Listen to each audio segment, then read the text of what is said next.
The Catholic Church didn't dismiss the ancient Mayan prophecies because they were untrue, but because those predictions struck dangerously close to reality. Concealed within stone corridors and safeguarded in hidden rooms, church leaders remained silent about a calendar discovered deep in jungle sanctuaries, a timeline that ominously concluded on December 21, 2012. Buried within the Vatican's most secret archives, ancient texts speak of celestial beings, the arrangement of stars, and a serpent that returns as the sun completes its grand cycle. This isn't just legend, it's a real event, hidden, guarded, and nearly erased from memory. If you're drawn to enigmas like this, be sure to follow along. Settle in, close your eyes, and let the tale unfold. It all began with numbers etched in stone, so old that generations dismissed them as meaningless. But as the calendar approached December 21st, 2012, an unusual anxiety crept into places that rarely show uncertainty. The Vatican was among them. The Great Cycle calendar, crafted by the ancient Maya over 2 millennia ago, was more than a way to mark days. It was a system built on cycles of time, some outlasting entire civilizations. While Europeans measured history by rulers and wars, the Maya measured it by the heavens. Their calendar didn't stretch endlessly like ours. It had an end. And that ending was something the Vatican could not overlook. Deep within the papal residence, far from the crowds of St. Peter's Square, a select group of scholars had been tracking this calendar for years. Their work was discreet, almost secretive. They belonged to the Vatican Observatory, a centre for studying the cosmos, but often assigned to investigate something even more mysterious, signs of divine communication. Initially, the calendar was just an academic curiosity, a relic for scholars of ancient cultures. But as December 21st drew near, the atmosphere shifted. Documents surfaced from the Vatican's archives, letters from missionaries dating back to the 1500s. These described Mayan spiritual leaders, moonlit ceremonies, and a prophecy not of destruction but of profound transformation. One letter, hidden behind an old volume, contained a warning. It was penned by a Jesuit missionary in Yucatan in 1679. They speak of a sun that will set and rise again, but changed. The serpent will appear, not of flesh, but of fire. This letter was never released to the public. It was classified for internal review and locked away in the Vatican's secret archives. What troubled the Vatican most wasn't just the prophecy, but its precision. The end of the Mayan calendar coincided with a rare alignment of Earth, the Sun, and the dark centre of our galaxy, an event astronomers say happens only once every 26,000 years. The Maya, without telescopes, had calculated this cosmic event with astonishing accuracy. The coincidence was too remarkable to ignore. Some within the Vatican were captivated. Others saw it as dangerous knowledge, and many, in hushed tones, considered it blasphemy best left unspoken. What if this wasn't an ending, but a return to something predating the Church itself? As the date approached, whispers grew behind the guarded doors of the archives. Not all prophecies end in catastrophe, some end in silence. And in the marble corridors of the Vatican, that silence was beginning to crack. On a quiet day in 1533, the first official report arrived in Rome. Handwritten, sealed with wax, and sent from the distant edge of the known world, it carried not triumph, but unease. The letter came from a Spanish bishop newly stationed in Yucatan. He described temples taller than cathedrals, cities swallowed by jungle, and people whose knowledge of the stars seemed older than scripture. The Vatican received these tales with both interest and caution. At first, it seemed like another exotic story from the New World, strange but manageable. But as missionaries ventured deeper into the jungle, their reports became increasingly unsettling. Stone carvings echoed Christian prophecies, rituals aligned with the seasons and lunar eclipses. Legends spoke of gods descending from the sky, promising to return when the stars realigned. In private chambers, Vatican archivists collected these accounts, storing them in the Pope's hidden collection. A pattern began to emerge. The Maya didn't see time as linear. For them, history was circular, endings were simply beginnings. This world view echoed the Book of Revelation, cycles of judgment, renewal and light after darkness. And here the Vatican's real concern took root. A Jesuit missionary's account from 1610 described a ceremony near Lake Atitlan. He wrote that priests drew the heavens in charcoal, creating a spiral nearly identical to one in a little-known Christian manuscript in the Vatican. That symbol meant infinity, yet here it was, thousands of miles away among people who had never heard of Christ. The resemblance was uncanny. Some in the church saw this as evidence of hidden connections. Others suspected deception, perhaps even demonic influence. A meeting was convened to discuss the findings. Records of that meeting still exist, though access is restricted. Cardinals debated whether to continue collecting Mayan documents or destroy them. The final decision was never recorded, but the sudden halt in reports suggests what was chosen. Yet not everything vanished. A Mayan manuscript discovered in the wall of a ruined monastery in 1708 was quietly transported to the Vatican. Wrapped in silk and preserved behind glass, it remains in the Forbidden Collection, rarely mentioned, never displayed. From then on, the Vatican watched the south, not with curiosity, but with vigilance. Something had been glimpsed, something too familiar, too close. For the first time, the Church wasn't confronting a pagan myth, but a reflection, a mirror gazing back with eyes shaped like stars. Deep in the Guatemalan jungle, surrounded by lush greenery and silence, stone temples rose skyward. They had no bells, no stained glass, no Christian symbols. Yet they told stories older than most civilizations. To the Maya, these weren't just ruins. They were stone calendars, instruments for predicting the future. When Vatican missionaries first climbed their steps in the early 1600s, they didn't find primitive beliefs. They found precision. The temples were aligned with purpose, tracking shadows and capturing the dawn's light at solstice with exactness. One temple in present-day Tikal was built so the first rays of the winter solstice would shine through a narrow slit, illuminating a carved serpent's head. This was more than symbolism, it was a precise measurement. When this news reached the Vatican, it caused a quiet stir among those who watched the skies. In the Vatican Observatory, priests checked star charts. Their findings disturbed them. The alignments weren't rough estimates, they were exact. Some Mayan temples recorded observations that European scientists had only recently confirmed. A temple in Copan tracked Venus with such minimal error it seemed impossible. At that time, even Europe's best astronomers were just beginning to understand planetary motion. Yet here it was, carved in stone centuries before telescopes. Behind closed doors, a meeting was held at the Lateran Palace. A serious question was raised. How had people without metal tools, writing or church guidance gained such cosmic knowledge? A cardinal answered with one word: memory. According to missionary accounts, the Maya believed they didn't discover the stars, they remembered them.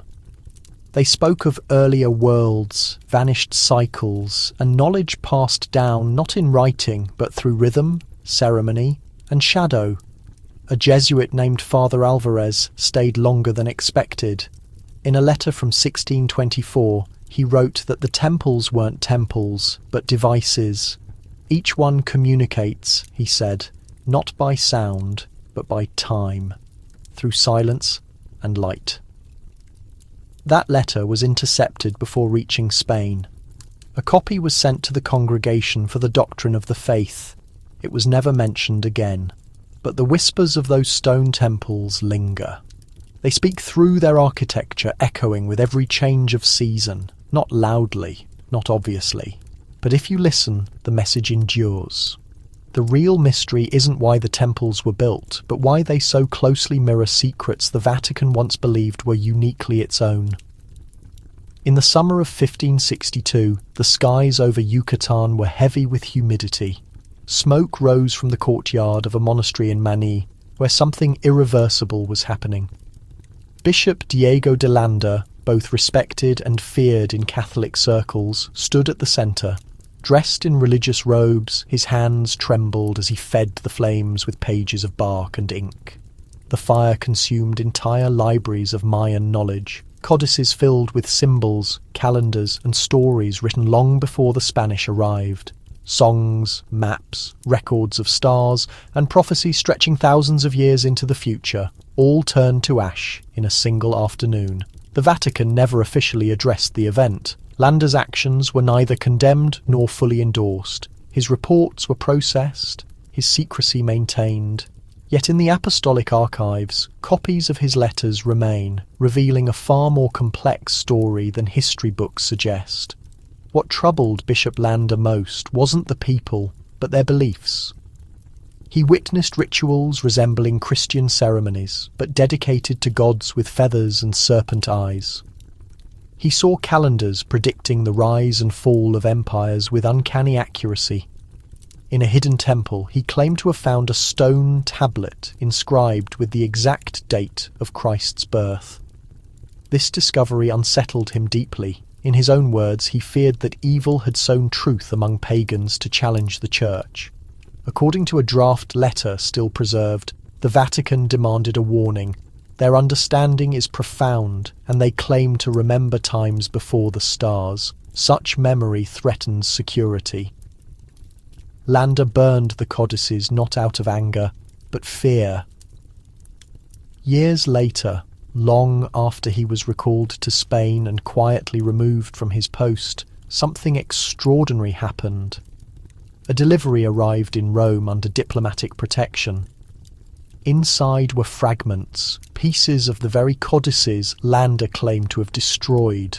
Some were burned, some damaged, some miraculously intact.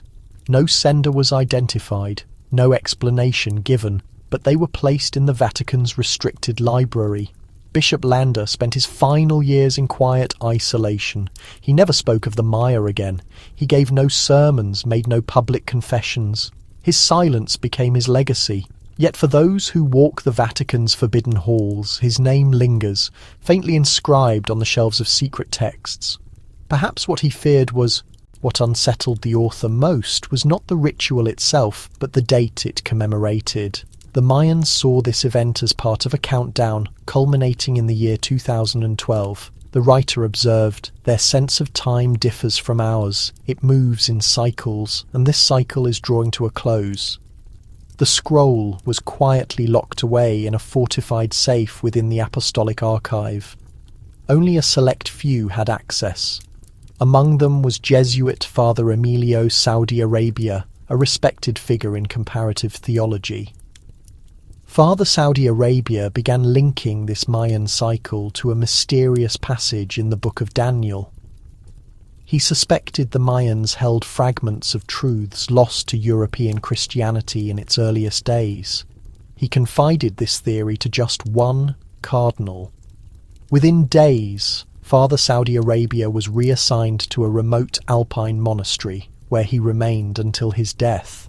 He never published again.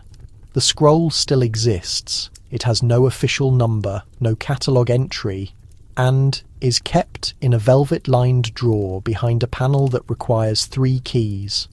Only 2 keys are known to exist. The third, according to rumour, was deliberately lost. The secret in that forgotten document is not a warning. It asks a question, one that still reverberates through the Vatican's halls and domes. What if the Mayan end was never meant to frighten, but to remind?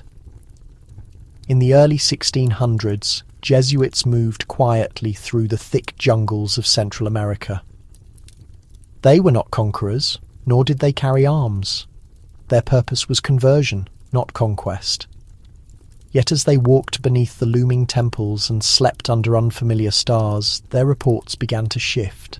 These missionaries described not just local cults or native customs, but celestial gods, feathered beings of fire who promised to return when certain cycles ended. One Jesuit, Father Matteo Sanz, trained in Vatican astronomy before his colonial mission, understood the stars and their Christian meanings, but nothing prepared him for what he found in 1614 near Palenque. There, villagers showed him carved panels inside a temple that mapped planetary movements over centuries. The images depicted celestial flames rising and falling, each followed by changes in rulers and seasons. One carving showed a serpent descending from the sky, shrouded in smoke and light. When he returned to the mission house, Father Matteo wrote not a typical report, but a confession.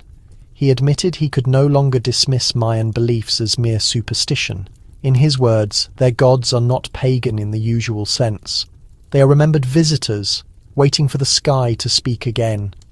That letter was intercepted before it left the colony. A copy reached the Vatican Observatory, where it was read aloud in a private meeting of astronomers and theologians.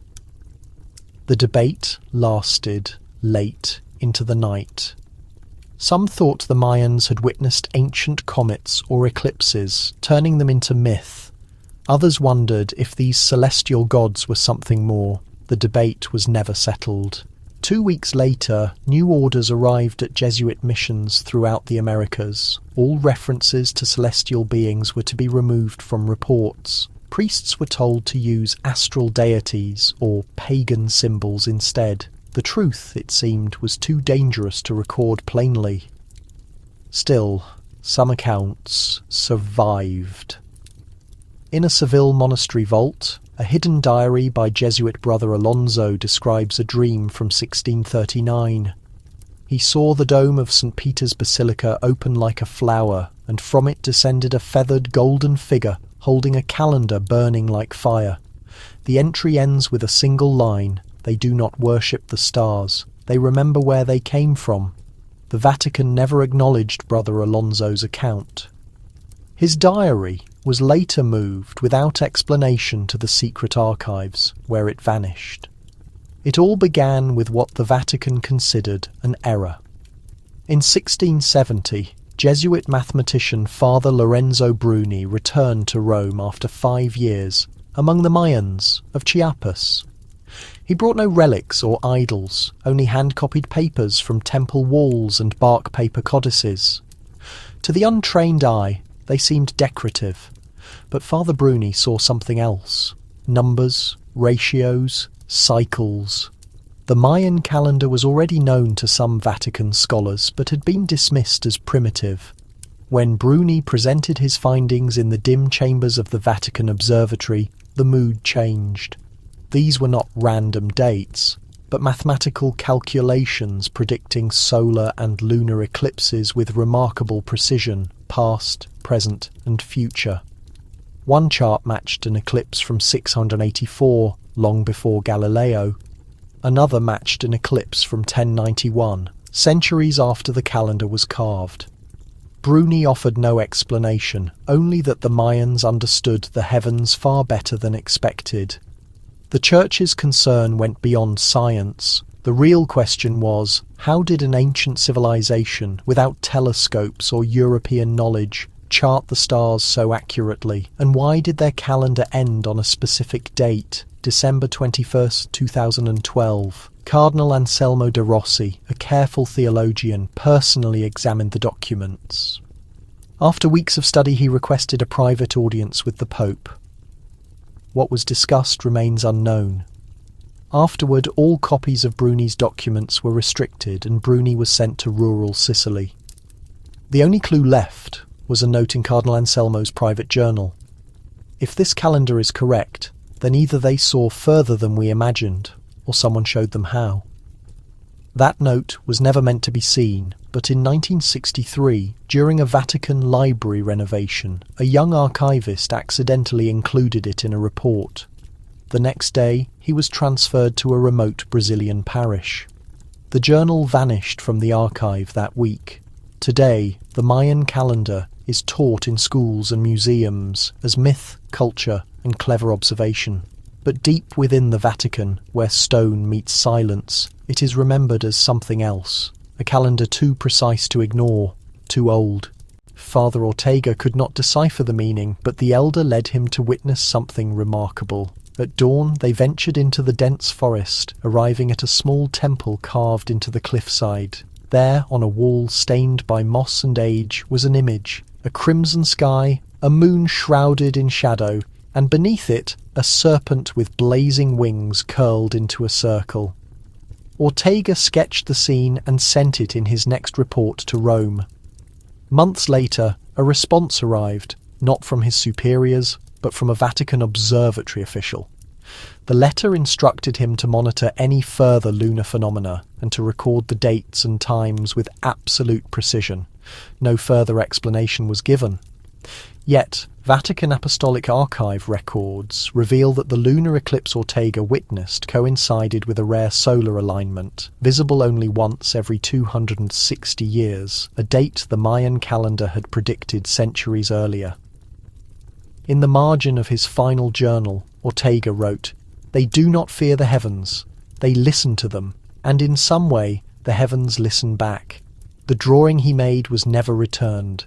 The village he called home vanished from maps, and the chapel where he penned his last words is now a mossy ruin. But within the Vatican's sealed chambers, his letters endure. That red sky was not merely a sign, it was a reminder that prophecy, in some places, is not written in books, but in light. In the spring of 1724, Spanish astronomer Alonso Garrido disembarked from a battered ship in Veracruz. Quiet and reserved, Garrido was respected in Madrid's scientific circles and even more so among select Vatican scholars. His work at the Royal Observatory had earned him the trust of cardinals who saw the stars not as myth, but as omens. Garrido was not a missionary. He had not come to convert, but to observe. His official mission was to help the Church understand the indigenous calendars. What he discovered in the jungles of southern Mexico would shake his faith and lead to a confession the Vatican never anticipated. For nearly 2 years, Garrido lived among the Maya near the ruins of Izamal. He brought books, papers, star charts, and the finest instruments from Rome and Toledo. When he compared his data to the temple alignments and Mayan star maps, he found something disturbing. Their records were more precise. Initially, he dismissed it as chance. The stars, after all, are the same everywhere, but gradually he realized something deeper. The Maya were not just recording light, but predicting it. Eclipses, solstices, planetary alignments, all with a precision European science was only beginning to approach. One equinox afternoon, Garrido stood atop a stepped pyramid.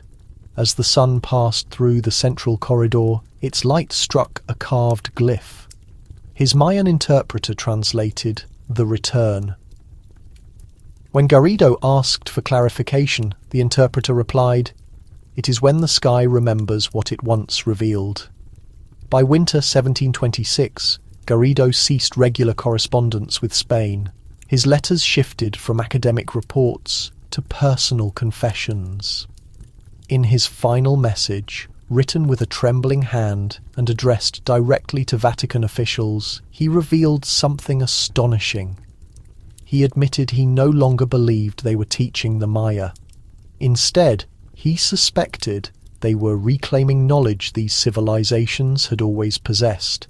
Perhaps their gods were the same as the Christian God, seen through a different lens. Their concept of time was not linear, but reflective, neither past nor future, but a mirror. He feared he had been looking from the wrong angle. This letter reached Rome in the summer of 1727. It was never answered. Soon after, Garrido vanished. No trace remained. His possessions, left in a rented room near the mission, were collected and sent to the Vatican archives, along with his personal writings. Yet confidential records indicate that some pages were removed before delivery. These described a vision during a lunar eclipse, the Earth's shadow crossing the moon, and within it, a shape he could not explain. He wrote only that it was watching him in return, then he was gone. In 1792, Rome was unusually quiet. The French Revolution had unsettled Europe, leaving the papacy anxious. But within the Vatican, a different unease grew, not from war, but from visions. Pope Pius VI, nearing the end of his long reign, was frail but sharp-minded. His inner circle noticed odd behaviour. He would forego sleep for entire nights. Each dawn, before sunrise, he stood by his window overlooking St. Peter's Square, murmuring Latin phrases no one could understand. Then the drawings began. At first, just small doodles in letter margins. Jagged lines, strange creatures, suns with feathered rays. His assistant, Cardinal Giraud, blamed age or exhaustion. But eventually, a full illustration appeared on the Pope's desk, a figure in ritual dress, crowned with a jaguar headdress, beneath St. Peter's dome. Its meaning was a mystery. The Pope never spoke of it publicly, but a private note in Vatican records stated that this figure stood at the centre, though it did not belong to his faith. It had waited before. It still waits. Around this time, the Vatican Library quietly received shipments from Jesuit missions in Central America, sculptures, star charts, fragments of ancient manuscripts. Among them was a carved panel nearly identical to the Pope's drawing. A priest in jaguar skin beneath starry skies, holding a staff pointed at the dawn. Cardinal Giraud, disturbed by the resemblance, ordered both the sketch and the carving locked away in the restricted apostolic archive. Still, rumours spread. Some whispered that the Pope's visions came not by sight, but by dreams. One night, before his death in 1799, the Pope awoke in terror. Guards found him collapsed in his private chapel, staring at the crucifix. He spoke only once before fainting. The gods of the jungle never sleep, they remind us. After his death, his belongings were sealed. The drawing was never shown. The carved panel vanished from the archives within a decade. Yet, deep within the Vatican, his name still stirs unease, not for his public words, but for his night visions.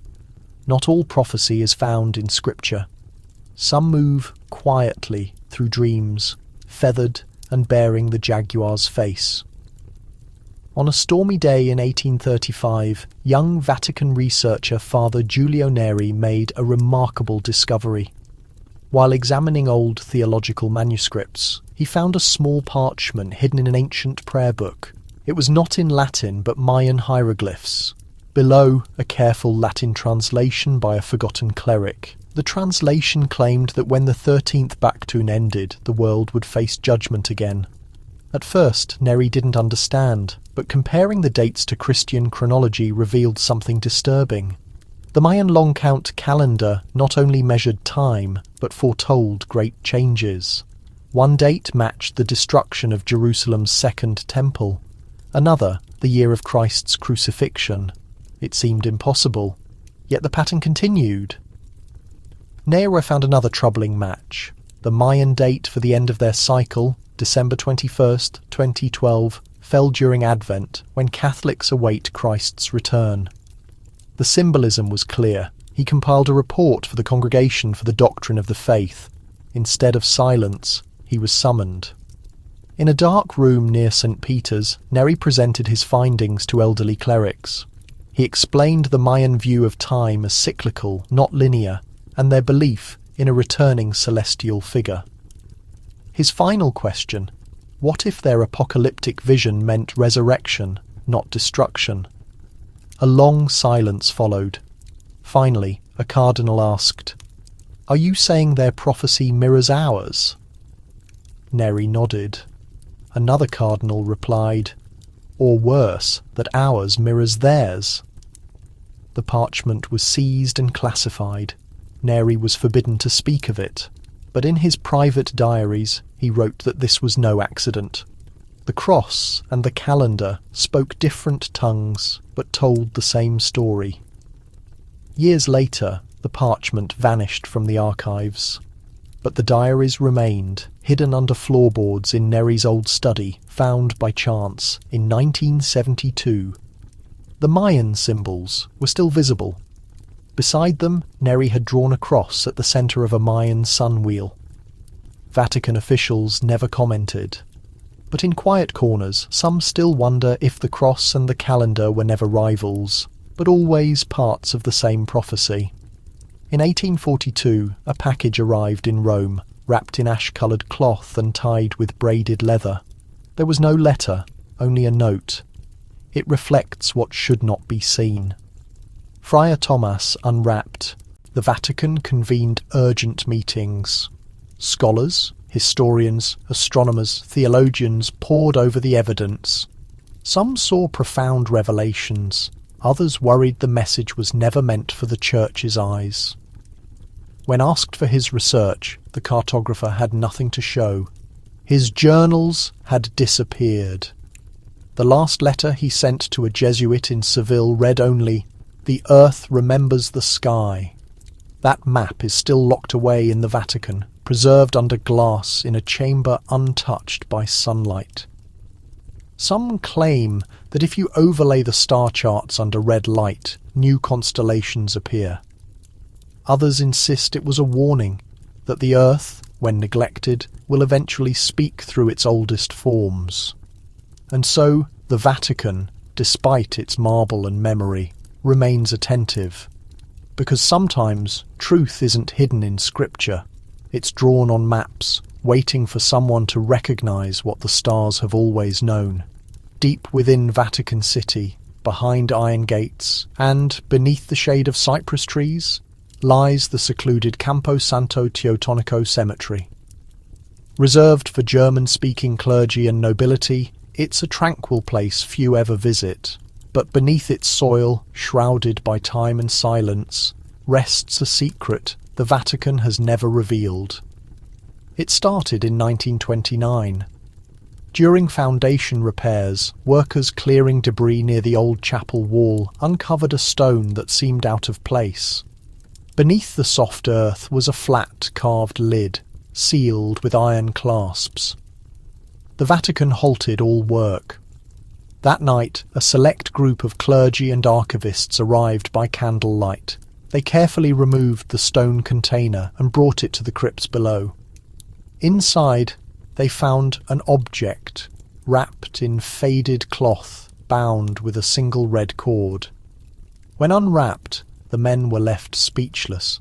It was a jade disc, no bigger than a dinner plate, dark green and cool to the touch. At its centre, a spiral was etched with unfamiliar symbols, neither Latin nor Greek. A small note, written in precise Italian, lay beneath. Taken from the well of Chichen Itza, keep it from the sun. There were no official records of Vatican expeditions to Chichen Itza. The note was unsigned.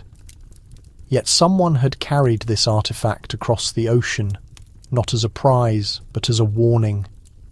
The jade disc was sent to the Congregation for the Doctrine of the Faith. A secret report was filed and locked away. Only Monsignor Paolo Ferraro continued to study it. He realized the spiral was more than a symbol. It was a calendar ending on a date impossible to forget, December 21st, 2012. But it wasn't the date that unsettled him. It was the way the calendar ended. The spiral didn't just stop. It folded inward, as if time itself collapsed. Beneath the final glyph was a symbol he recognized from Christian law.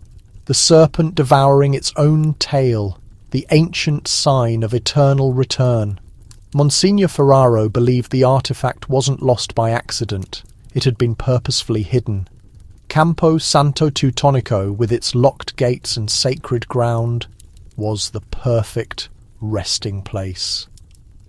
He tried to share his findings with higher authorities, but within weeks he was reassigned to a remote parish in southern Italy. He never returned to Rome. The jade disc remains in a hidden chamber beneath the Vatican, a room erased from official maps. The red cord still lies beside it, untouched. Above, in the quiet cemetery, cypress trees sway in the breeze, oblivious to what lies below. Or perhaps they remember, for some secrets aren't buried, they're planted, and they wait to rise again. In the autumn of 1582, the bells of St. Peter's Basilica rang softly under grey Roman skies. Inside, Pope Gregory III sat alone, surrounded by papers, parchments, and star maps from centuries past. He wasn't writing sermons or decrees. He was rewriting time itself. For years, the Church knew the Julian calendar was drifting out of sync with the sun. The spring equinox, once on March 21st, was arriving earlier each year. The date was slipping, pulling feasts and holy days out of season. But what troubled Pope Gregory most wasn't Easter's movement. It was the rumours that came with it. Reports from Jesuit missionaries in Mexico and Guatemala described temples hidden in jungle silence, where priests found stone calendars older and more precise than their own. These Mayan calendars never faltered. They turned like vast wheels, perfectly aligned with the sun, moon, and stars. A code, translated by a friar and quietly sent to Rome, claimed that time was circular and that eras ended not in destruction but in renewal. The documents included dates that echoed key moments in Christian tradition. Pope Gregory never spoke of these findings, but weeks later he announced the most dramatic change to timekeeping in church history. 10 days would vanish. The calendar would leap forward, realigning Easter with the heavens. He called it a necessary correction, though whispers in the Vatican suggested deeper motives. In a private note found centuries later, Pope Gregory wrote, "To let time slip is to let prophecy unfold unchecked. What has been calculated, we must conceal." The new system, later called the Gregorian calendar, was quickly adopted. Most saw it as scientific progress, but a Jesuit in Yucatan saw it differently. His secret records claimed, "The Church hasn't fixed time, it has hidden from it." Soon after, the original Mayan manuscripts sent to the Vatican vanished from the archives. The monk who translated them was sent to a remote post and disappeared. Pope Gregory stopped all private correspondence about calendars or the stars. For the rest of his papacy, he spoke only of Christ, never again of the heavens. Yet, in his private study, he kept a single object on his desk, a stone fragment from the New World, showing a wheel within a wheel with a Latin inscription, Tempus redibit, time will return. And with it, perhaps, the knowledge he tried to suppress. In a nameless room of the Vatican Library, beyond the grand halls and guarded doors, there is an unmarked drawer. Inside is a manuscript wrapped in worn leather, its pages golden with age. It holds rare research by Dominican priest Father Luca Severini, written in the early 1600s. The title is unusual for Christian scholarship, De Serpente Geminato, the twin serpent. Father Severini spent 12 years in New Spain, sent to convert the indigenous people. But his focus soon shifted from sacraments to symbols. One image appeared again and again, carved on sacred walls and painted on vessels. A great feathered serpent rising from earth to sky. The locals called it Kukulkan, or Quetzalcoatl, the feathered serpent. It was not a symbol of evil or a monster. It stood for wisdom, compassion, enlightenment and rebirth. It brought knowledge, vanished without warning, and was said to return at the appointed time. When Father Severini returned to Rome, he was changed. He no longer saw the Mayans as lost souls, but as keepers of an ancient truth. In his writings, he made, "The decree forbade the publication of any new astronomical findings from the Americas unless first reviewed by the Congregation for the Doctrine of the Faith." Its final statement, highlighted in red, declared that no cycle of time would ever take the place of the cross. Why this decree was never distributed remains unsolved. Some think it was halted within the Vatican itself. Others claim the courier died suddenly in Rome and the document vanished for generations. But the consequences of its disappearance were unmistakable. Without the warning, researchers continued to analyze and compare the Mayan calendar. Some even quietly speculated about links between it and the structure of the church year. Father Leone, disturbed by what he read, left a private note before resealing the document and handing it to the archivists. His note read simply, "They feared the stars because they already knew their message." The decree was discreetly archived, labelled as restricted, and officially denied by Vatican spokespeople when questioned years later. Still, handwritten, partial copies began to circulate, each carrying the same caution. The stars were not silent. They spoke, and some within the church dreaded their message. Perhaps the decree wasn't lost by chance.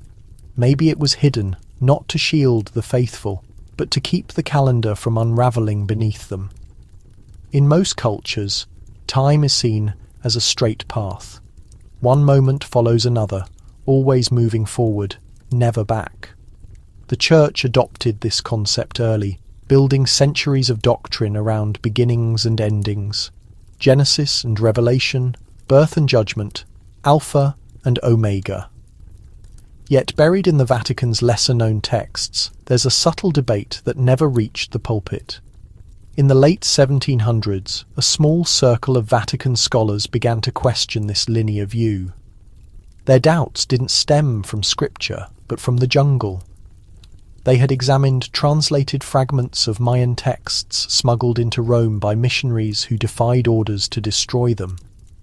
These writings depicted time not as a river, but as a wheel. The world didn't start and finish. It revolved, repeating in cycles, ages following ages in an endless rhythm. One priest, Father Giacomo Balestra, wrote, "If time is circular, prophecy doesn't just point ahead, it returns." He suggested that the apocalyptic events described in Scripture weren't only future predictions, but echoes of the past recurring in new forms with each revolution of the Great Wheel. His ideas were met with silence, though some quietly agreed. In 1810, an unsigned document appeared in the Vatican Library's reading room. It was clearly written by someone with privileged access. Its title, Chronos, not Christ. The document questioned whether the Church had confused the cross with the circle. It argued that the Mayans had understood a truth Christianity had chosen to overlook. Time isn't linear. It comes back. And in that return lies the real shape of creation. The document was removed, no inquiry followed, but the whispers persisted. Over the next 100 years, Vatican astronomers began to pay closer attention to recurring celestial events, eclipses, comets, solar storms. One even recorded them alongside major church events. The pattern, he noted, was remarkable. Every spiritual crisis had a celestial counterpart. In the early 20th century, these links were buried by war and upheaval. But in 2012, just before the date many feared would mark the world's end, an internal Vatican memo quietly circulated. It read, "Let us not fear the turning of time. The circle is not our adversary. The circle is Christ." No author was named, no public statement followed. Yet those who had studied the ancient texts understood. The Mayans hadn't foretold destruction. They had pointed to renewal, not an ending, but the close of one era and the dawn of another. And if time is a wheel, the past isn't left behind. It waits for us just ahead. It stands quietly behind thick walls near the edge of the Apostolic Palace, unnoticed by most who pass through the Vatican. At first glance, the tower appears like any other part of the old city, stone, arched, weathered by centuries. Few realise this structure, built in the late 1500s, wasn't meant for defence or prayer. It was constructed to observe the stars. The Vatican's Tower of the Winds, as official records call it, has long been associated with calendar reforms and early meteorological studies. Yet beneath this story lies another, whispered only among those who have spent time in its upper chamber. The room, circular in shape, is painted with ancient star maps, some familiar, others long forgotten. 4 narrow windows face the cardinal directions. At night they frame the sky with precision. Here, according to secret documents and unrecorded tales, a clandestine group of Vatican astronomers began to notice patterns that didn't fit European models. These patterns weren't from Greek tradition, but from Mayan sources, symbols copied from ancient texts never publicly acknowledged. In 1894, a young Jesuit named Father Emmanuel Borja was granted permission to observe from the tower during the winter solstice. He brought a translated page from a Mayan calendar and aligned it with the southern stars. What he saw unsettled him. The star patterns matched the Mayan symbols not only in form but in timing. He wrote in his journal. They gazed at the same sky, but the Mayans saw more. Weeks later, Father Borja was reassigned. His telescope was confiscated, but his note remained in his journal, later found in a locked drawer in the observatory. In the mid-1900s, the tower was closed for renovations, though no work was visible from outside. Scholars say the instruments were removed and replaced with more advanced equipment, though none were listed in official inventories. Around the same time, a private staircase was added, leading to a higher platform with no stated purpose. Rumour among Vatican insiders holds that on certain nights, especially during eclipses, the highest chamber is occupied. A single candle burns behind the eastern window. Occasionally, strange reflections appear on the glass, circles within circles. An anonymous source once claimed the tower's true purpose isn't to study the stars as they are, but to watch for their return. That it was built not just to observe the heavens, but to await a long-anticipated signal.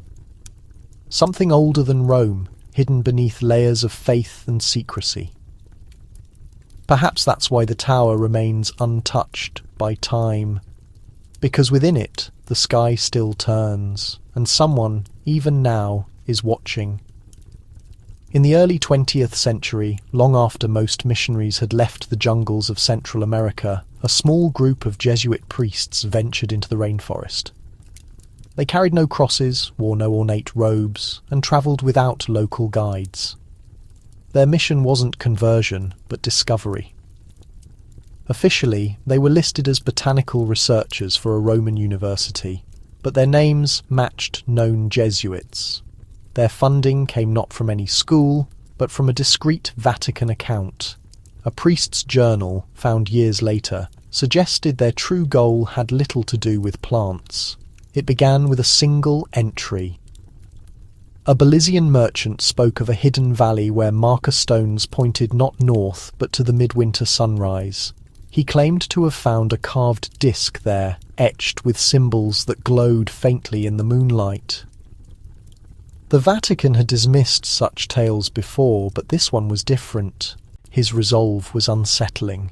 December 21st, 2012 wasn't the end. It signified a moment of revelation, the final transition before what he termed the era of return. He urged the Church to recognize the parallel, not to adopt Mayan beliefs, but to prepare, not for destruction, but for awakening. The manuscript was submitted for review that summer. By fall, it had vanished. Father Rinaldi never spoke of it again. In fact, he didn't speak at all. Days after the work was submitted, he experienced what was described as sudden mutism, a mental breakdown that left him unable to speak or write. He was quietly moved to a monastery in southern Italy, where he remained in seclusion for the rest of his life. No explanation was ever found. Behind closed doors, the document wasn't forgotten. A single copy was kept in a restricted area of the Apostolic Archive. It bore a seal used exclusively for materials considered destabilizing to doctrine. That mark in Latin reads, Custodia Silentium. Keep the silence. Years later, a visiting Jesuit noticed the sealed manuscript, untouched, next to a fragment of a Mayan codex that glowed faintly under ultraviolet light. Even today, On the Revolution of the Sun has never been published, never quoted, and never officially refuted. It remains among the rare theological works silenced before a single word reached the public. And yet, the sun has turned, and perhaps the prophecy wasn't silenced. Perhaps it was only postponed. Beneath the marble floor of St. Peter's Basilica lies a realm few have observed and even fewer understand. The Vatican catacombs form a labyrinth of tombs, altars, and ancient stones, the final resting place for popes, saints, and secrets too old for parchment. Yet, among all the chapels and crypts, one place is mentioned only in hushed tones, a staircase, one that descends into darkness, and then stops. The steps were first noted in a confidential maintenance log from 1939. A team of workers labouring beneath the basilica had uncovered a sealed entrance half hidden behind a collapsed wall. When opened, it revealed a spiralling descent of worn stone steps, slick with moisture and coated in dust too fine to be of this age. The strangest aspect, according to the account, was that the steps only went so far.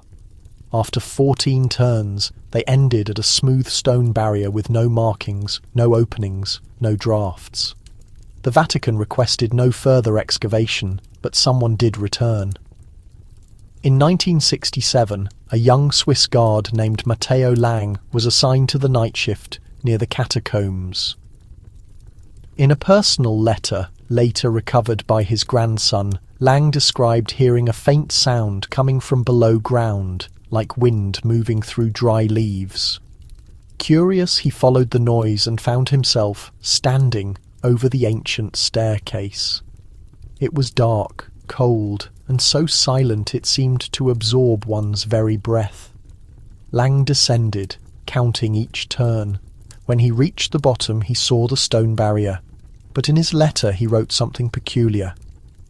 The wall was not like the others. It was warm, and beyond it I felt a hum. He was transferred 14 days later. No reference to the staircase appears on official Vatican maps, but one archivist, an elderly monk named Brother Silvano, spoke of a legend passed down only through oral tradition. He claimed that in the late 17th century, a wooden container had arrived from the Americas, addressed to the Congregation for the Doctrine of the Faith. Inside was a slab of obsidian marked with Mayan hieroglyphs. It was said to vibrate if exposed to sunlight. The container was sealed and buried beneath the Vatican for safekeeping, not in the catacombs, but somewhere deeper, somewhere hidden. And perhaps this is what rests behind the barrier at the base of the staircase. Not emptiness, but a chamber, a vault built not to be accessible but to be forgotten. A place the Church dared not destroy and yet dared not reveal either. There are no lights, no documentation, only the faint sound of a hum that no one has ever explained, and a staircase that begins beneath one of the holiest places on earth and ends in silence. There is a chapel beneath the Vatican rarely spoken of. It's not listed in guidebooks, doesn't appear on any organised tour, and isn't shown in publicly available architectural records. Those who know of it call it the Silent Chapel. Small, candle-lit and built of ancient Roman stone, it lies near the old necropolis, close to where St. Peter himself is believed to be buried. But something about this chapel doesn't quite fit. In the summer of 1954, a French art historian named Elise Moreau gained exceptional access to examine hidden frescoes within the chapel. She had arrived expecting traditional religious imagery, scenes of saints, martyrs, and angels. But what she discovered faintly carved into the corners of the walls was something she couldn't explain. Symbols not Christian, not Roman, but Mayan. Etched into the base of the pillar was the unmistakable shape of the sun disk used by the priests of Chichen Itza. Nearby, along the arch of the ceiling, was a feathered winged serpent, Quetzalcoatl or Kukulkan, depending on the area. And on the stone floor of the chapel, almost invisible beneath layers of dust and wax, were 3 interlocking spirals, Mayan hieroglyphs hidden in plain sight at the centre of Roman Catholic authority. When Moreau brought her discoveries to the accompanying Vatican conservator, he turned pale. He asked her not to mention what she had observed, then quickly concluded the tour. She was never readmitted, but before she left, she made a charcoal rubbing of the spirals and took it home to Paris. Years later, in 1971, her son donated that rubbing to an anthropology museum. He withdrew from public view, refusing all interviews. Then, on a quiet morning in June, he unexpectedly resigned, offering no reason. He left behind a small wax-sealed envelope addressed to the Pope. Its contents were never disclosed, but a Vatican insider claimed it contained just 3 handwritten words: "The circle closes." Ramirez retreated to a secluded monastery in southern Italy, where he lived less than a year before dying peacefully in his sleep. There was no suspicion of wrongdoing. Yet, a young novice who attended him remembered something strange. Ramirez would often stand by the chapel window at night, staring at the moon, whispering for hours, not in Latin or Italian, but in Nahuatl. Once, when the novice asked what he was waiting for, Ramirez replied with a faint smile, "Not the end, but the return." His resignation remains one of the most discreet exits by a cardinal in recent Vatican memory. The manuscript he brought to light is now locked away in the Vatican's most restricted archives, in a vault marked only Codex Sol. What was thought to be a collection of routine letters, reports from missionaries in the New World sent to the Vatican in the early 1500s, bound in cloth and stamped with the Spanish crown's seal, was stored in a quiet section of the Vatican Apostolic Archive and largely forgotten. Centuries passed, dust settled, and names faded. But in 1958, a young archivist named Tomás Celano accidentally opened the wrong drawer, or perhaps the right one. Inside, he found a packet labelled Manuscripta Indi Occidentalis. The script was ancient and barely readable, but what caught Celano's attention were the symbols in the margins, circular patterns and serpent figures, unmistakably Mayan. The manuscripts were written by a Franciscan friar, Juan de Segura, stationed in what is now Honduras during the 1500s. His writing was not that of a conqueror or a missionary intent on conversion. Instead, he wrote as someone eager to understand, to listen, to document. He described a group of indigenous elders who called themselves the Keepers of the Sun's Voice. They awaited a sign, a great awakening foretold in stone long before Christian symbols arrived. They spoke of a fifth age, a time when enlightenment would not just return but transform, revealing what had always been hidden in plain sight. Friar Juan did not challenge their words. He recorded them faithfully. Yet one phrase echoed throughout his notes: "The heavens will crumble." No scholar could decipher its meaning, nor explain why the final pages of the manuscript were missing, torn out, not cut, as if taken by force. Celano quietly reported his find to his superior. The documents were marked for confidential review and then vanished from public access. But before they disappeared, Celano managed to transcribe one last passage. "When the cycle is complete, and the stone serpent raises its head, those born of the sun and ink shall emerge. They will wear no crowns, they will bear no swords, yet they will speak the name once buried beneath the white robes." The phrase "sun and ink" baffled Vatican scholars. Some thought it referred to parchment, others to flesh, and some whispered it hinted at something even older, a legacy hidden in the bloodlines of those who remembered the stars. Now, that drawer is sealed, and Friar Juan's writings rest in a cold, shadowy vault, unseen and unguarded. Yet the story has already escaped, preserved in copies, in memory, and perhaps in blood. Even now, deep in the rainforest, a descendant of the sun's voice waits, guarding a secret the Vatican once tried to bury beneath stone, silence, and centuries. The Room of Tears remains silent, as it always has. Hidden beyond the Sistine Chapel, it waits in stillness for a single moment, when a newly elected pope dons his ceremonial robes for the first time. The name is not poetic, it is earned. Nearly every man who enters that room alone, newly chosen and burdened by history, weeps. Some cry from joy, others from fear. But in 2005, one man emerged pale, shaking and speechless for nearly an hour. That man was Cardinal Pietro de Rossi. He was an unexpected choice, a contemplative, reserved scholar, known for his expertise in ancient manuscripts and his years in Latin America.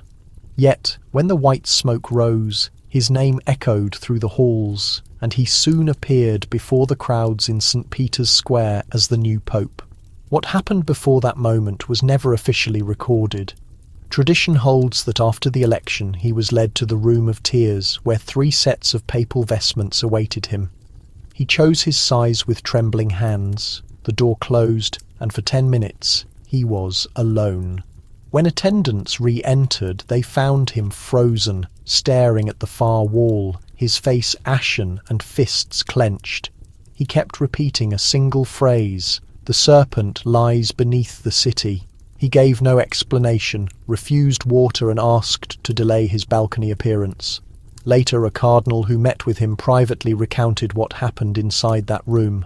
De Rossi claimed to have sensed something, not a voice, but a presence behind him. He did not turn around. It communicated in a language he had only heard once before, in the Guatemalan highlands. Nahuatl, or something close, though he never fully understood it. One word was clear: Coatl, serpent. The presence was not angry or loud, but patient. When he looked in the mirror by the dressing table, he saw not his own reflection, but stone, a carved surface with a spiral at its centre. Within a day, he abdicated the papacy before his title was even announced.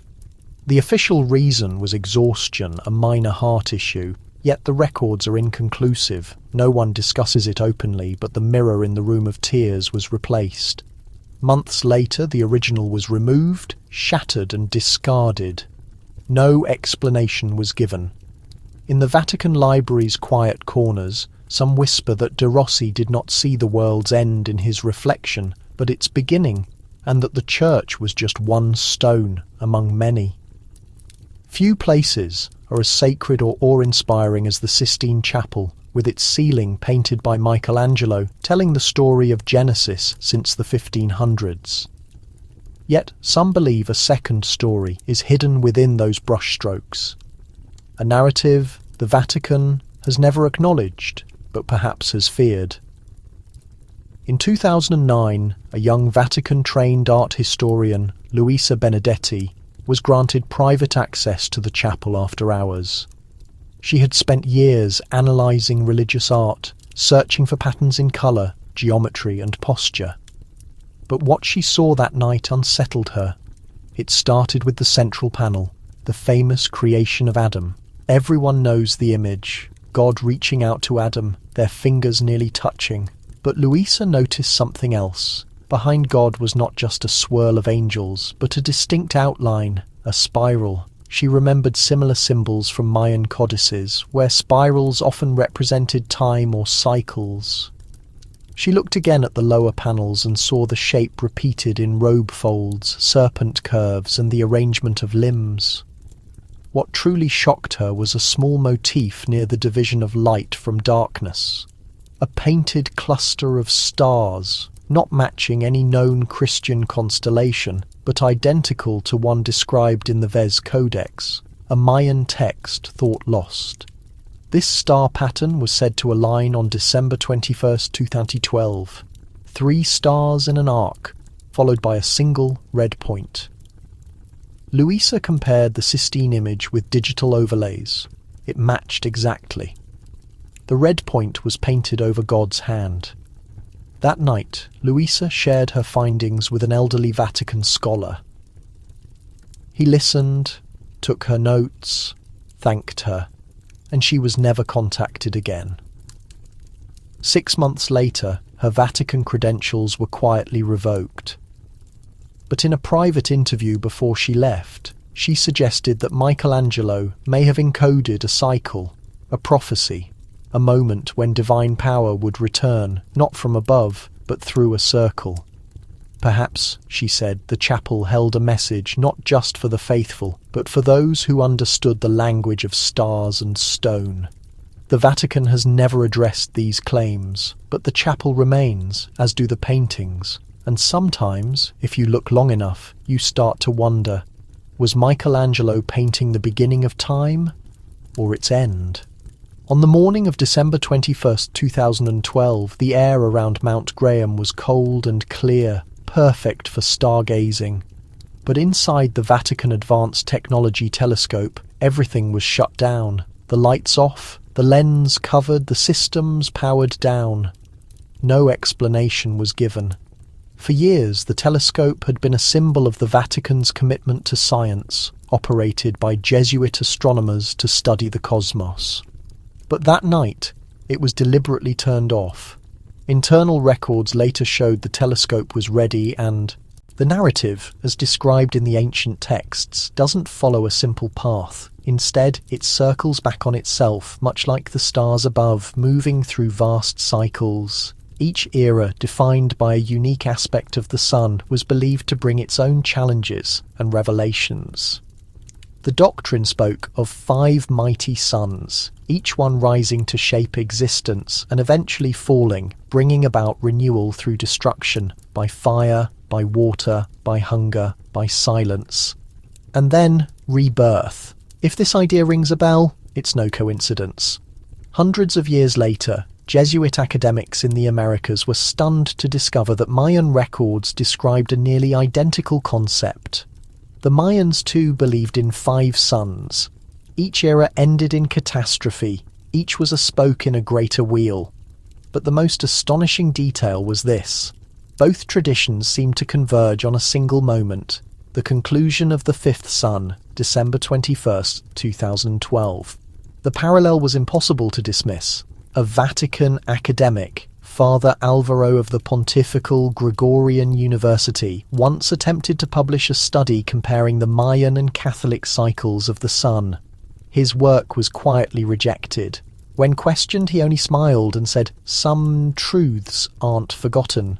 They're concealed." He resigned the following year, but the rumours only grew. They became more persistent.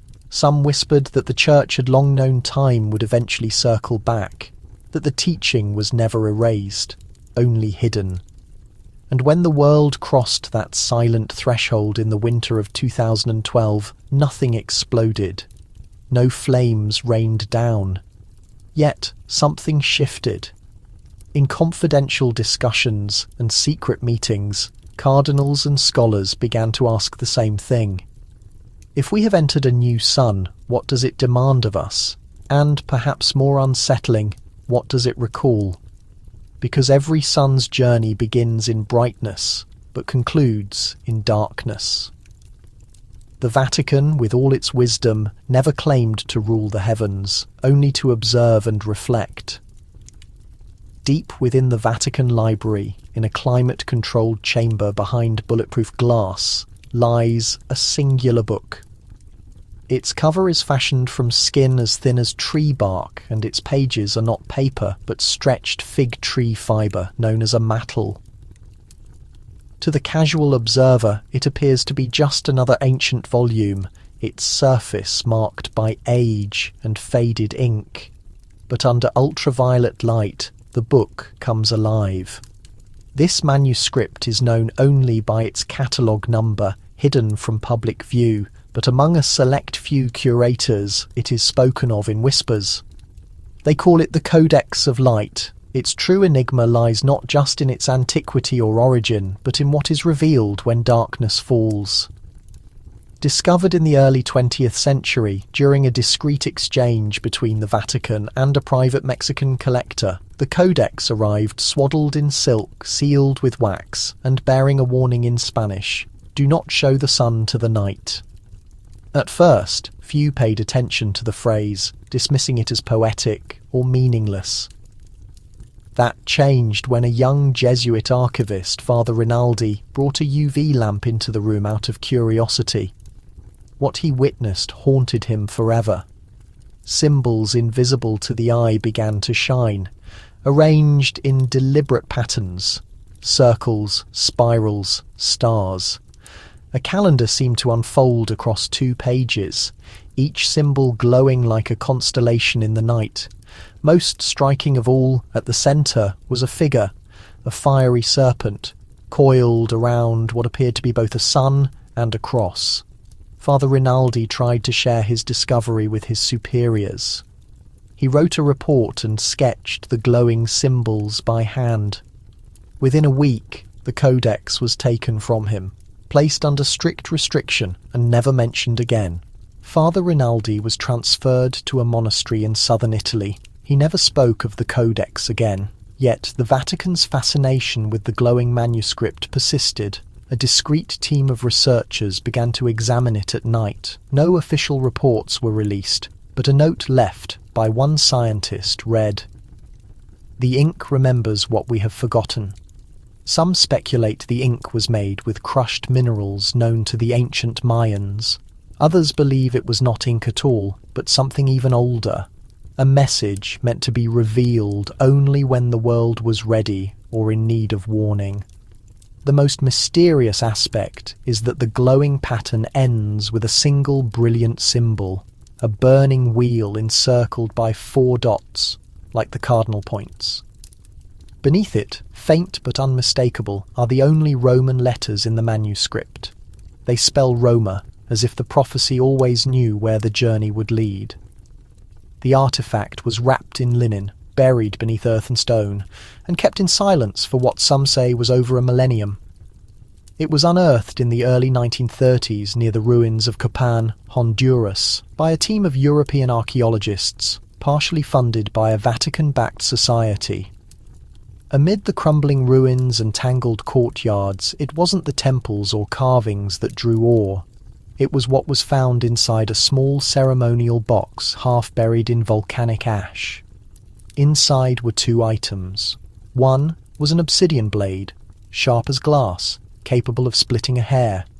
The other was a golden chalice, its rim decorated with snakes and suns. Both were worn by time, yet remarkably intact. But what truly shocked the Vatican observer, Jesuit priest Father Luis Navarro, was the design on the base of the cup. A cross. A Latin cross, clear in its form, surrounded by Mayan motifs. Father Navarro kept a detailed journal. In an entry from September 1933, he wrote, "The cup not only bears a cross, but a design nearly identical to the relic used in Holy Week ceremonies in Rome. Yet this artifact predates the arrival of missionaries by centuries. The Vatican requested the dagger and cup be sent to Rome for safekeeping. Once there, they vanished from public view. They were never displayed in the Vatican museums or listed in official records. They disappeared into the Vatican's deep archives, where inexplicable objects are often hidden away." What most perplexed Vatican scholars, according to a leaked letter, was how the 2 objects related. The dagger was clearly ritualistic, with traces of cinnabar, a red mineral used to imitate blood, on its edge. The cup had an internal spiral groove, channeling liquid to the base, a sophisticated feature for its era. The implications were disturbing. A sacrificial tool and a sacred vessel found together at a pre-contact site. Did these objects hint at a forgotten link between Christian and Mayan rites? Or, more unsettling, had Christian symbols appeared before Christianity's arrival? Some Vatican theologians saw this as evidence of a deeper mystery, that the concepts of sacrifice and communion have existed in many forms, not just one faith. Others worried about the impact on doctrine. An unsigned note found in the Vatican's preservation report simply stated, "They were not learning, they were remembering," and underlined 3 times, "The dagger was not for killing, the cup was not for healing." What ritual then united them in ancient temples beneath jungle skies? And why did the Vatican remain silent? The bells of St. Peter's Basilica did not ring that night. The sky above the Vatican was clear and cold, the square unusually still for a date that had For more than half a century, old Matteo, the village's spiritual guide, would rise before sunrise to perform his daily ritual at the ancient stone altar overlooking the valley. Each dawn he'd light incense and wait for the sun's first golden rays to break over the hills. But on this particular morning, as he stood in the chill with incense smoke swirling, the darkness lingered. He waited. 1 minute, then 5, then 15. Still, the sun did not appear. After half an hour, villagers began to gather, murmuring anxiously in their native language. The sky to the east brightened, but not with the usual warm glow. Instead, a flat, colourless grey spread across the horizon, as if the sky itself had been drained of life. Rumours spread quickly. One woman recalled her grandmother's warning about a day when the sun would fail to rise, a prophecy whispered during a fever, foretelling a time when the sun would pause and time itself would fold back like smoke. Exactly 45 minutes after sunrise should have come, a faint pale sliver of light finally crept over the horizon. It was weak and oddly shaped, like a wounded eye struggling to open. The world at large never learned of that morning. No satellites watched, no journalists reported, no scientists investigated. Yet, in the Vatican observatory atop Castel Gandolfo, 2 Jesuit astronomers quietly logged an unusual atmospheric event over Central America. Their report was marked as inconclusive, sealed, and filed away. But the memory lingered. Years later, a letter surfaced, addressed to a retired Mexican bishop. Written in elegant, slanted Latin, it referenced the sun's hesitation and quoted a forbidden code.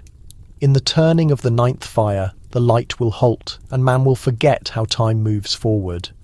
The bishop never responded, but the letter was found among his effects, alongside a photo of the village altar and a note scribbled on the back. Vigilantibus tempus loquitur, time speaks to those who watch. Some dismiss the event as a weather anomaly, a rare fog, or a trick of the light. But in that village, the story persists. They say the sun wasn't merely late, they say it listened, and then it made a choice. And somewhere in the Vatican's secret archives, behind guarded doors, there may be a record in a forgotten logbook where a quiet priest wrote that the sun was late, but not lost.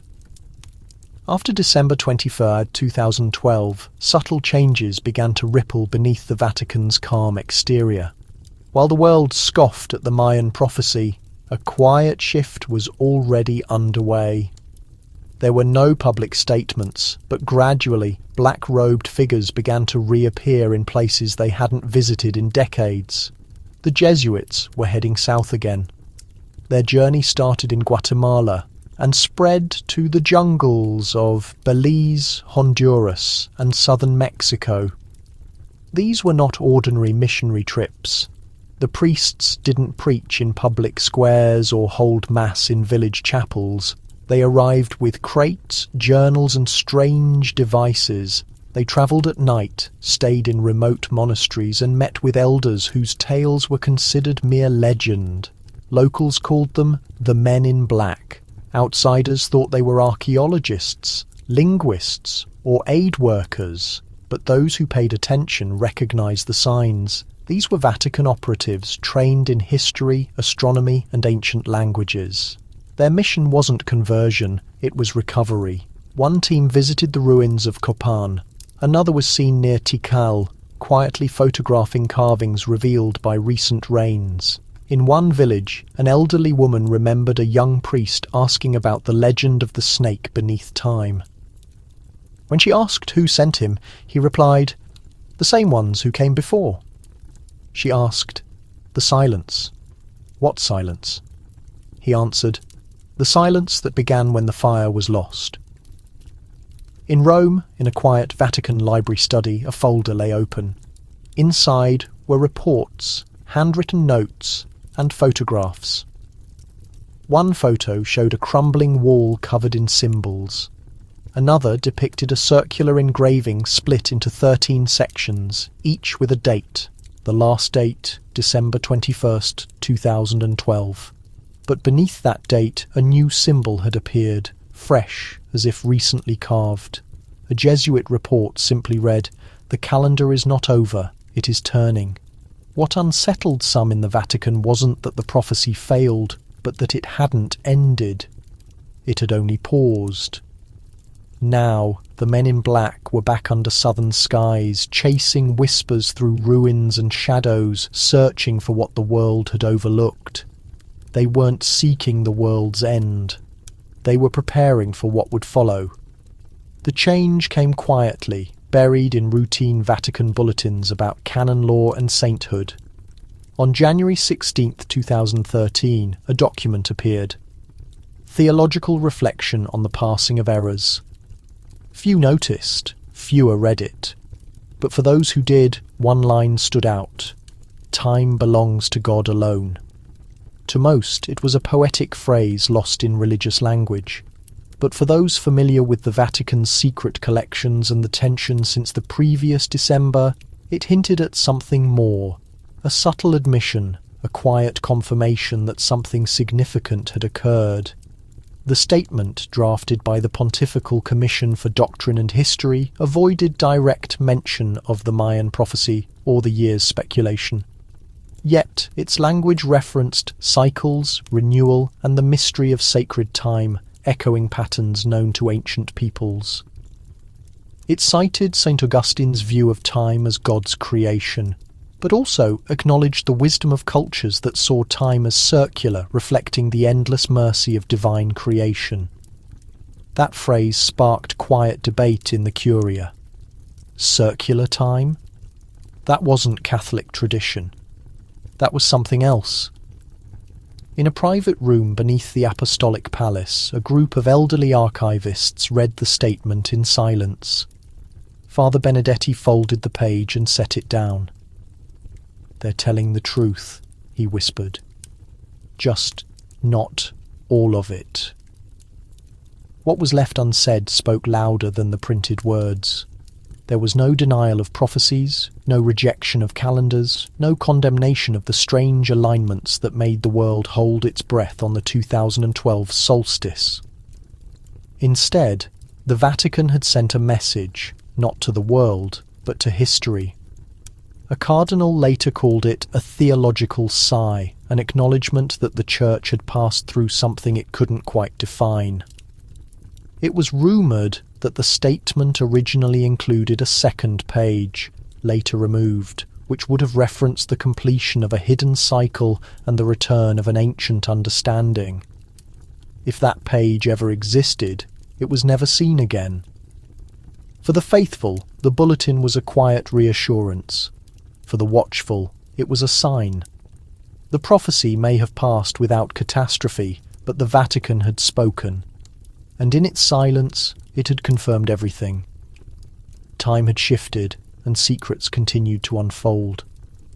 Behind the bronze doors of the Vatican Apostolic Collection lies a world few will ever witness. Rows of locked cabinets, untouched manuscripts and maps with erased markings stretch in cold silence. Few discuss what lies on those shelves, and even fewer are allowed to know. But somewhere behind those guarded walls are records about the Mayans, the prophecy, and the night the Church chose to forget. When the winter solstice of 2012 passed uneventfully, the world exhaled in relief. No fire, no apocalypse. But within the Vatican, whispers began anew, not among the curious, but among the cautious. The prophecy hadn't been dismissed, it had been postponed. A week after the solstice, a senior archivist known as Father Ricci was quietly dismissed. His office was cleared, his section epsilon key revoked. No explanation was given, but his research journal contained a final entry, dated December 21st, Codex Vez, seal intact, unknown light, entry denied. No one could explain its meaning, but in the archives, light has a special significance. Some rooms hold documents not for their age, but for how they react to light, some to fire, some to water, and some, legend says, At the head of the procession, shrouded in waterproof fabric and bound with a crimson cord, was a relic known to only a select few in the Vatican, the feathered crucifix. Unlike any cross displayed in Rome, it was not made of polished wood or precious metals. Instead, it was sculpted from a dark emerald green stone, nearly black like obsidian. In its centre, a cluster of long iridescent feathers, blue, scarlet, and vivid jade, gleamed with a life of their own. These feathers, believed to be from the sacred Quetzal bird, held deep significance in Mayan culture as messengers between the earth and the heavens. The cross's origins were never officially recorded. It was unearthed in 1886, hidden within a sealed tomb beneath the ruins of a missionary chapel long overtaken by wild vegetation. Yet the cross itself was untouched by time or fire, standing within a circle of stones. At its base, inscriptions in both Latin and Nahuatl repeated a single phrase. The artifact was swiftly sent to Rome, but Pope Leo XIII declined to display it in St. Peter's Basilica. Instead, he ordered a secret investigation deep within the Vatican's archives. For nearly a century, the cross remained hidden, wrapped, and protected. Some whispered it granted visions, others feared it was not a Christian relic, but something far older, predating both church and monarchy. Then, a vision changed everything. As 2012 approached, Vatican scholars revisited old manuscripts, searching for missed clues. One handwritten account from the 1500s described a sacred journey. A native priest and a silent Jesuit carried the cross to a mountaintop where the stars seemed to descend, waiting for a sign from above. In spring 2011, the Vatican quietly formed a team, not clergy or soldiers, but observers. Their task: return the cross, not to Rome, but to its original home. No records, no announcements, no evidence. Somewhere in the jungle highlands, the feathered cross was restored to its resting place. No marker reveals the spot, but local people tell of a clearing where birds never land. The air is always heavy, and on certain nights, strange lights, blue, scarlet, and jade, dance among the trees, just like the feathers. The Vatican never confirmed this journey, but in 2014, a researcher received a photograph. An elderly man kneeling in the mud, hands pressed to a feathered stone cross. On the back, a single word in red: restored. He arrived in Rome quietly, as most scholars do. Miguel Ferreira, a gentle historian from Lisbon, specialised in the links between pre-Columbian astronomy and early church teachings. He wore thick glasses, walked with a limp, and carried leather-bound journals. In 2006, the Vatican granted him rare access to its private archives. Miguel sought not power or influence, but patterns, especially the mathematical connections between Mayan star charts and the calendar reforms of Pope Gregory III. He believed this overlap was no accident, but evidence of something ancient and profound, something the Church had always known. Each morning after Mass, Miguel entered the Vatican secret archive, passing silent guards, descending marble stairs, and entering rooms where time seemed to slow. There, beneath dust and sealed boxes, he found fragments, Jesuit letters from Central America, field notes in Nahuatl and Latin, and a peculiar document from 1672. The fragile parchment, its ink still bright, described a shared vision. A missionary and a native leader saw a spiral of light in the southern sky, followed by 9 days of utter stillness. At the end, a warning was inscribed: Non omnibus licet videre, not all are allowed to see. Miguel took notes, cross-referencing the date with Mayan eclipse records, Vatican astrological logs, and Jesuit astronomers' letters. A pattern emerged, hinting at cycles and a prophecy, not of destruction, but of return. Then one day, Miguel vanished. At first, guards thought he was ill. His journals lay open in his study, turned to a page about Quetzalcoatl. but his coat and glasses were missing. No one worried at first. People come and go, even in the Vatican. But after 3 days, concern grew. His room at Domus Sanctae Marthae was untouched, bed made, luggage and documents still there. But Miguel was gone. The last to see him was a nun in the restoration lab near the archives. She remembered him pausing by a statue of St. Michael, muttering in Portuguese. She caught one word: espelho, mirror. No public notice was given. His access was revoked, his journals removed. Yet a colleague in Lisbon later received a mysterious package, a torn page from Miguel's journal marked in red. They understood the stars but feared the reflection, nothing more. There's a unique calm in St. Peter's Square at dawn. The light is gentle, shadows stretch, and the ancient obelisk stands watch over forgotten eras. Tourists rarely notice it, hurrying to the basilica and its dome. But the obelisk has witnessed far more. It came from Heliopolis, Egypt, where sun gods once reigned in myths older than Rome.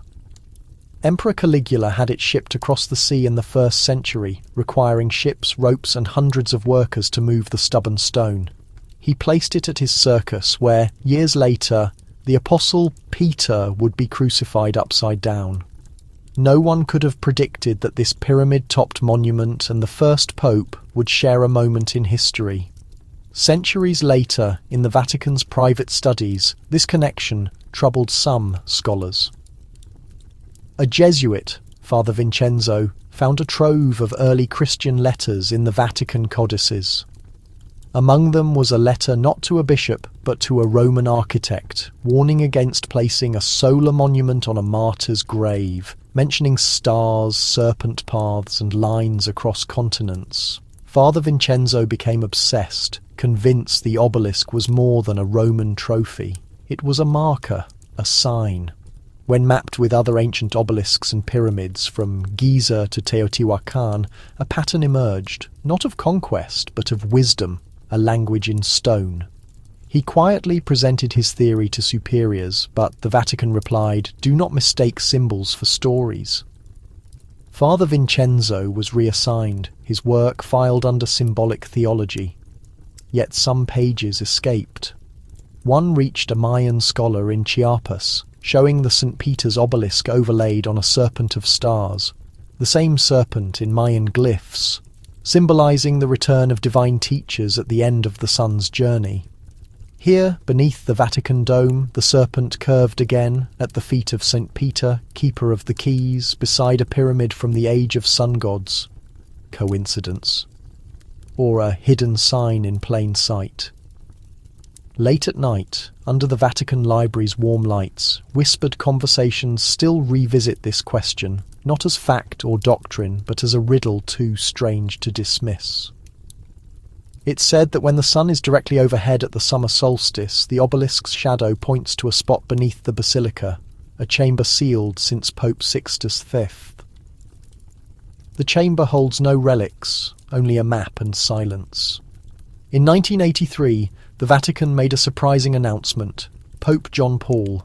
For years, the ancient prophecy was a source of amusement. People mocked the date inscribed by a forgotten civilization, December 21st, 2012. The day came and went without any apocalyptic events. No fiery skies, no floods, no earthquakes swallowing cities. Yet, within the Vatican's walls, some took it very seriously. They couldn't dismiss the prophecy because they grasped its true significance. It never foretold destruction in the way people imagined. Father Miguel Santero was one such believer, a quiet scholar who rarely left the Vatican Library. He spent his days poring over ancient scrolls and fragile manuscripts. His most prized possession wasn't even officially catalogued. It was a disorganized collection of Mayan symbols, with Latin annotations made by a Jesuit missionary in 1694.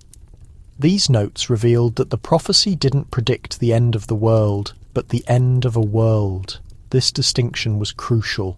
Father Santero found a recurring phrase in the text: "The serpent does not eat the earth, it sheds its skin." He marked it every time, highlighted it, and whispered it like a sacred verse. The prophecy wasn't about fiery destruction or crashing asteroids. It was about transformation, about transitioning from one state to another, something far less dramatic than total annihilation, yet far more threatening to an institution like the Vatican. It implied that time wasn't linear, that history moved in cycles, that one era had ended while another was beginning. The real threat wasn't destruction, but awakening. The Mayans taught that each major era ended with an opportunity, a doorway, a moment when the barrier between different realities weakened, allowing long-hidden truths to emerge. If humanity began to believe this, to truly accept it, the world wouldn't end. It would evolve and grow. What would this mean for the Church?